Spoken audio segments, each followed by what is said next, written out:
On a Monday morning in February 2003, a man takes the elevator down 2 floors beneath the Antwerp Diamond Center and walks into a nightmare.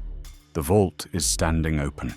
More than 100 safe deposit boxes have been ripped out of the wall and forced apart, and the floor is buried in empty cases and loose diamonds nobody even stopped to pick up. Over $100 million in jewels are gone. And the part nobody can make sense of is that all weekend long, not one alarm went off. As far as the building knew, nothing had happened at all. This was supposed to be the most secure vault on Earth, so to understand how impossible that morning was, you have to start with the building itself. Antwerp is the diamond capital of the world. Roughly 80% of the planet's rough diamonds pass through a few heavily guarded streets in this one Belgian city, and the Diamond Center sat right in the heart of it. Its vault was buried 2 floors underground, behind a steel door 3 feet thick, and just to reach the handle, you needed a combination lock with about 100 million possible codes. Past that, the room was protected by 10 different security systems, all working at once. Heat sensors could pick up the warmth of a body in the dark. A magnetic seal on the door would sound the moment it opened. There was a sensor in the floor for vibrations, a motion detector, radar that swept the empty room, and a private security team upstairs, in a district full of police and cameras.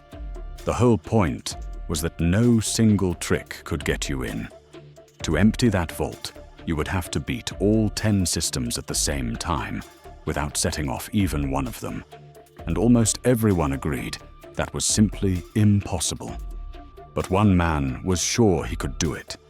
His name was Leonardo Notarbartolo, an Italian thief who had been stealing since he was a kid. He didn't think like someone planning a quick smash and grab. He thought in years. Instead of trying to break into the building, he decided to move into it. He rented an office inside the Diamond Center and started showing up as a diamond dealer. A quiet, familiar face who bought a few stones, made small talk, and came and went like any other tenant. He kept this up for more than 2 years, long enough that the guards stopped paying him any attention. In that time, he got himself a tenant's keycard, learned the daily routines, and worked out exactly when the building emptied out. He even walked into the vault one day, with a tiny camera hidden inside a pen, and filmed everything. The door, the sensors, the boxes, so his team could study it all later. And he had a team. They belonged to a loose group of Italian thieves, later nicknamed the School of Turin, and every man had a job. One of them understood alarm systems. Another could open almost any lock. For months, they worked through the problem together, figuring out how to shut down a room that was built to never shut down. They chose a weekend in February, when the offices were closed, and a big diamond industry event had pulled half the district out of town. And that's when they made their move. What they did next sounds impossible until you realize how simple it really was. That heat sensor that could feel a person in the dark. They coat it with a thin layer of hairspray, just enough to blind it for a few seconds, while they reach up and switch it off. The magnetic alarm on the door, the one meant to go off the instant it opens. They tape over both halves, so the door still believes it's shut, even as it swings wide. One by one, they beat every clever system with something almost laughably ordinary. Then they go to work on the vault itself. For hours in the dark, they move down the wall of safe deposit boxes and pry each one open by hand, more than 100 in all. By sunrise, they're gone, leaving an empty vault behind them and walking off with over $100 million in diamonds, gold, and cash, most of it not even insured. No alarm ever made a sound. For one weekend, it really was the perfect crime. And then, on the way out, one of them threw out the trash, and that single decision unraveled everything. The break-in and the safe house had left behind a pile of evidence, and all of it had to disappear. So two of the men drove out of the city and dumped several bags of garbage along a quiet road in the woods, off the motorway between Antwerp and Brussels. To them it was just rubbish, tossed somewhere nobody would ever look.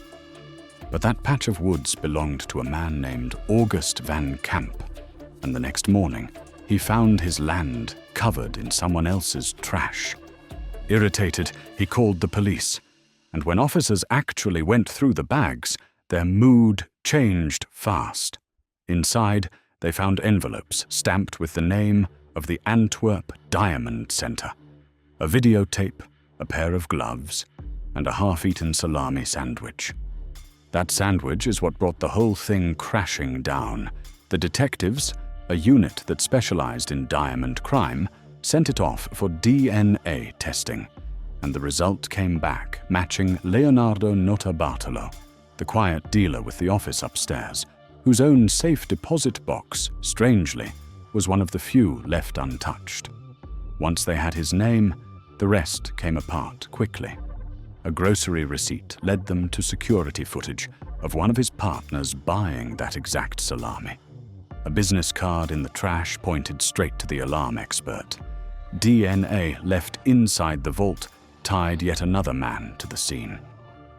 Just 5 days after the heist, Notarbartolo walked back into the Diamond Center, and the police were waiting for him.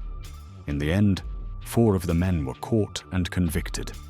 Notarbartolo was sentenced to 10 years, and 3 of his accomplices got 5 years each. When police searched his house, they found 17 diamonds, a tiny fraction of what had been stolen. Everything else, well over $100 million in stones, had already been cut up, sold off, and scattered into a market designed to make diamonds impossible to trace. None of it was ever recovered, and it almost certainly never will be. Notarbartolo has spent the years since claiming he was only a small part of the plan, and that the real mastermind was someone else. Maybe that's true, but the evidence that put him in prison was never really in question, and it didn't come from cracked codes or a dramatic chase. It came from a forgotten bag of rubbish in the woods. These men spent more than 2 years beating the most secure vault in the world, and slipped past 10 layers of security without tripping a single alarm. Then they undid all of it in a few hours, with a sandwich they should have burned. If you had just pulled off the perfect crime, would you have driven that trash a few extra miles to be safe, or done exactly what they did and dumped it in the dark?